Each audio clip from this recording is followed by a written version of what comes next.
ગુજરાત વિધાનસભામાં આજે ગૃહ વિભાગની માંગણીઓ પર ચર્ચા ચાલી રહી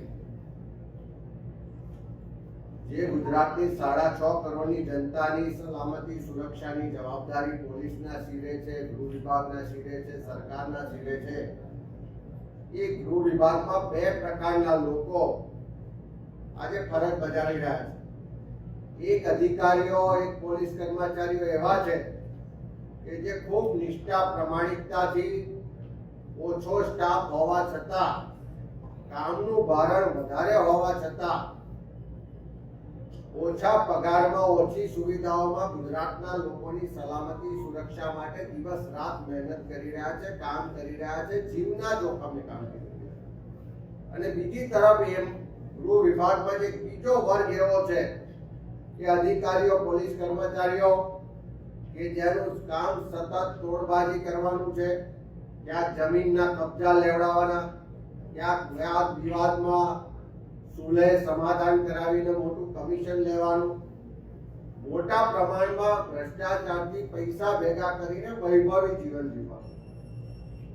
આ બે પ્રકારના કર્મચારીઓની વચ્ચે જે ગાંધીનું ગુજરાત કહેવાય, જ્યાં નશાબંધીનો કાયદો અમલમાં છે, એ નશાબંધીનો કાયદો ફક્ત કાગળ પર છે। આજે ગુજરાતનું કોઈ પણ ગામ, કોઈ પણ ગલી એવી નહીં હોય કે જ્યાં દારૂ વેચાતો નહીં હોય। ગામથી લઈને ગાંધીનગર સુધી દારૂ વેચાય છે, પીવાય છે। એની પાછળનું જો એકમાત્ર કારણ હોય તો સરકારની નિષ્ફળતાઓ છે, સરકારની ઈચ્છા શક્તિનો અભાવ છે, અને મોટા પ્રમાણમાં જે ગૃહ વિભાગમાં, પોલીસ ખાતામાં પૈસા અને હપ્તા લેવાય છે બુટલેગરો પાસેથી, એ એના માટે જવાબદાર છે। વિદેશી દારૂ બીજા રાજ્યોની સરહદોમાંથી ગુજરાતમાં આવે, એ રાજસ્થાન હોય, મધ્યપ્રદેશ હોય, દીવ, દમણ કે સેલવાસની સરહદો હોય, ત્યાંથી જે મોટા પ્રમાણમાં ટેન્કરો કે કન્ટેનર લોડ જે વિદેશી દારૂ આવી રહ્યો છે, સરકાર પહેલા એમ કહેતી હતી કે અમે એવા સ્કેનર મૂકીશું કે આખા કન્ટેનરો સ્કેન થઈ જશે, એક બોટલ પણ દારૂ નહીં આવે। પણ સરકારના એ સ્કેનરો ક્યાં ગયા? કાં તો હપ્તા આપવાને કારણે સ્કેનરો બંધ થઈ ગયા છે। અંબાજીની બોર્ડરમાંથી રાજસ્થાનથી વિદેશી દારૂ આવે અને આણંદ જિલ્લામાં જઈને પકડાય અને સરકાર પછી એક પીએસઆઈ કે કર્મચારીને સસ્પેન્ડ કરવાની વાત કરે, પણ જે બોર્ડરમાંથી કન્ટેનર પ્રવેશ કરે છે ત્યાંના એસપી થી લઈ જેટલા જિલ્લાઓમાંથી પસાર થાય છે એ એસપીઓની કોઈ જવાબદારી નથી, એ વિસ્તારના રેન્જ આઈજીની કોઈ જવાબદારી નથી, તમારું જે આઈબી ને બાકીનું તંત્ર છે એની કોઈ જવાબદારી નથી, પણ ફક્ત ને ફક્ત કોઈ નાના કર્મચારી કે પીએસઆઈ પર કાર્યવાહી કરીને સરકાર વાહવાહી મેળવે છે। પણ સરકારની ઈચ્છા શક્તિનો અભાવ અને હપ્તાખોરીને કારણે આજે આખા ગુજરાતમાં પાણી ના મળે પણ દારૂ મળે છે, યુવાધન બરબાદ થઈ રહ્યો છે। નાની ઉંમરે યુવાનો નશાના રવાડે ચડીને મોતના મુખમાં ધકેલાઈ રહ્યા છે। આપણી બેન દીકરીઓ નાની ઉંમરે વિધવા થઈ રહી છે। એ જ રીતે ડ્રગ્સનું દૂષણ વધી રહ્યું છે। હમણાં લોકસભાના પ્રશ્નોત્તરીમાં જવાબ આપવામાં આવ્યો કે આખા દેશના જે દરિયાકાંઠાના બંદરો છે ત્યાં જેટલું ડ્રગ્સ પકડાયું, કે 11,000 કરોડ જેટલી રકમનું ડ્રગ્સ પકડાયું, એમાંથી 7,350 કરોડની રકમનું ડ્રગ્સ ફક્ત ગુજરાતના બંદરો પરથી પકડાયું। એટલે કે 65% ડ્રગ્સનું લેન્ડિંગ આખા દેશમાં ગુજરાતમાં થાય છે।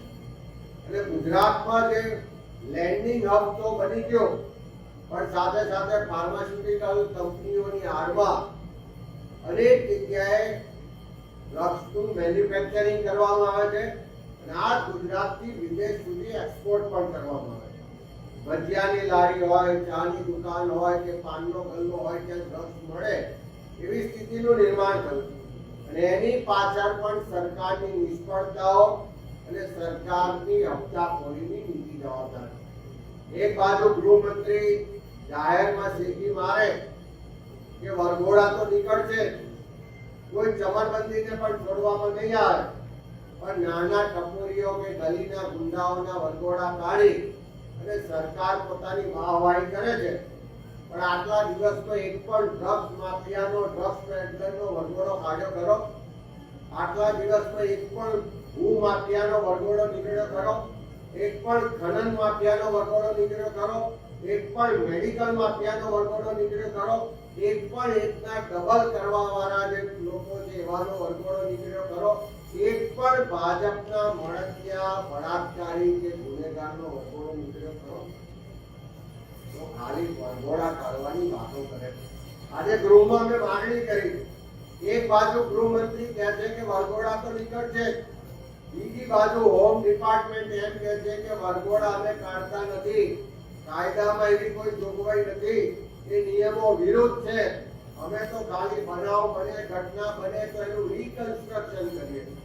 અમે સરકાર પાસે માંગણી કરી છે કે ગૃહમંત્રી સાચા છે કે રાજ્યના પોલીસ મહાનિરીક્ષક સાચા છે? અને વરઘોડા તમે અમરેલીમાં ભાજપની આંતરિક લડાઈમાં એમનો જે લેટર કાંડની ગેંગવોર થઈ, એમાં એક માસૂમ દીકરી ભોગ બની, એનો વરઘોડો કાઢ્યો, એને પટ્ટા માર્યા, તો આટલા સમય થવા છતાં એ લેટર FSL નો મોકલ્યો છે તેનો રિપોર્ટ કેમ જાહેર નથી થતો?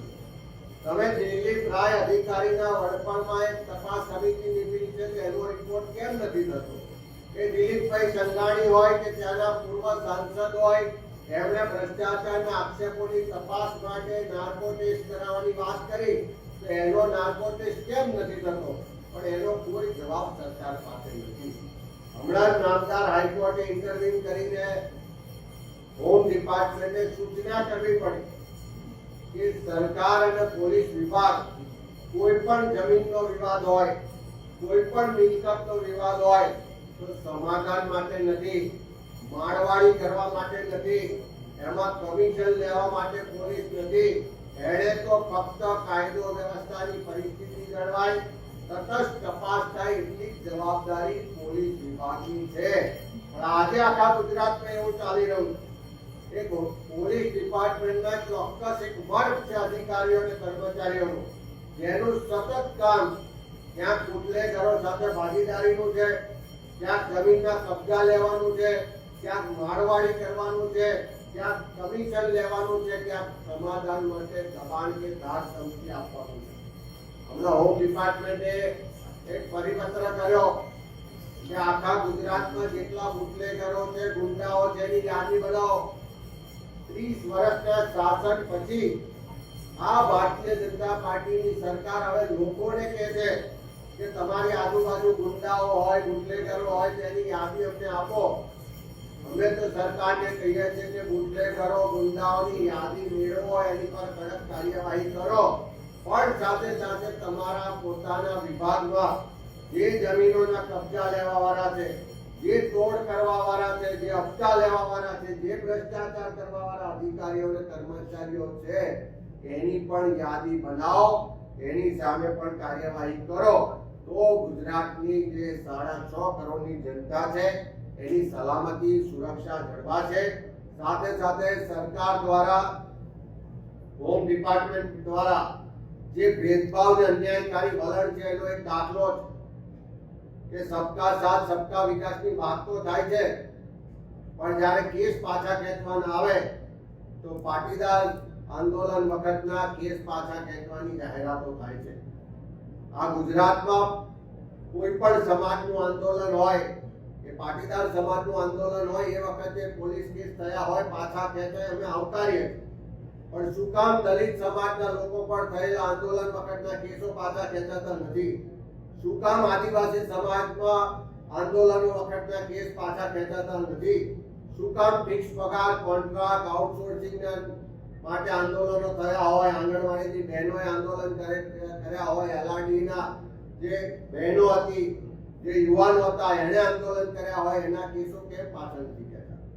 શું કામ કોળી ઠાકોર સમાજના લોકો પર જે કેસ થયા છે પાછા નથી ખેંચાતા?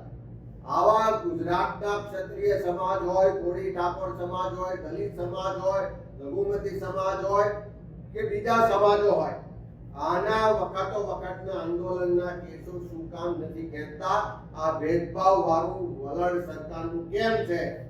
અમારી માંગણી છે કે પાટીદાર સમાજ પર આંદોલનના જે કેસ પાછા ખેંચ્યા એ જ રીતે ગુજરાતના બાકીના સમાજો, બાકીના વર્ગના લોકો પર જે આંદોલન વખતના કાર્યક્રમો વખતના કેસો છે એ કેસો સરકાર પાછા ખેંચે. આજે ગુજરાતમાં કાયદાનું શાસન નથી, કોઈને પણ સરકારનો, પોલીસનો, પ્રશાસનનો ડર નથી રહ્યો. સરકાર કાયદો વ્યવસ્થાની સ્થિતિ જાળવવામાં નિષ્ફળ રહી છે. લોકોની સુરક્ષા, સલામતી ભગવાન ભરોસે છે. એ નિષ્ફળ ગૃહ વિભાગની ચર્ચામાં આજે અમે માંગણીઓ ઉજાગર કરી.